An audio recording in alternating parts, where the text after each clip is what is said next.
নাটাচার্য সেলিম আল-দ্বীনের আজকে ৭৬ জয়ন্তী। এই উপলক্ষে জাহাঙ্গীরনগর বিশ্ববিদ্যালয়ের নাটক ও নাট্যতত্ত্ব বিভাগ যে অনুষ্ঠানে আয়োজন করেছে তার প্রথম পর্ব সকাল ৯:৩০টায় নাট্যতত্ত্ব বিভাগের যে পুরাতন কলা ভবনে সেলিম আল-দ্বীনের নাটকের গান নিয়ে তার নাটকের সেটি শিক্ষার্থীরা পরিবেশন করেছে অভিনয় নৃত্য সহযোগে। আর পুরো অনুষ্ঠানটির উদ্বোধন করেছেন কলা ও মানবিক অনুষদের সম্মানিত ডিন অধ্যাপক ডক্টর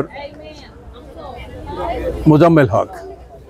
আর আমরা বিভিন্ন সংগঠনের যারা সেলিম আল-দ্বীনের প্রতি শ্রদ্ধা জানাতে এসেছেন তাদেরকে একটি র্যালি সহ তার সমাধি এখানে এসেছি। এখানে নাটক ও নাট্যতত্ত্ব বিভাগ ছাড়াও বাংলাদেশ গ্রাম থিয়েটার, ঢাকা থিয়েটার, স্বপ্নদল, সেলিম আল-দ্বীনের পাঠাগার, বাংলাদেশের পুতুল নাট্য গবেষণা উন্নয়ন কেন্দ্র, গ্রাম থিয়েটারের বেশ কিছু সংগঠন, মেলান্দহ থেকে এসছে, শহীদ সমর থিয়েটার, বগুড়া থিয়েটার এসছে। এছাড়াও ঢাকা বিশ্ববিদ্যালয়ের থিয়েটার অ্যান্ড পারফরমেন্স স্টাডিজ বিভাগের পক্ষ থেকেও শ্রদ্ধা জানানো হয়েছে। আর এরপরে আছে সেলিম আল-দ্বীনের সৃষ্টি, অমর সৃষ্টি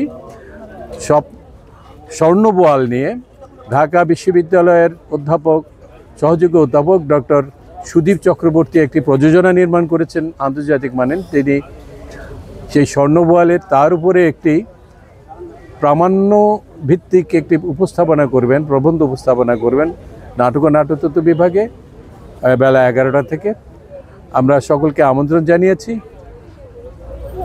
এছাড়াও বাংলাদেশের নানা জায়গায় বিশেষত গ্রাম থিয়েটারের সংগঠনগুলো সেলিম আল-দ্বীনের এই জয়ন্তী উপলক্ষে তাদের নিজস্ব আয়োজন, তাদের নিজস্ব মেধা দক্ষতা অনুযায়ী তারা আয়োজন করছে।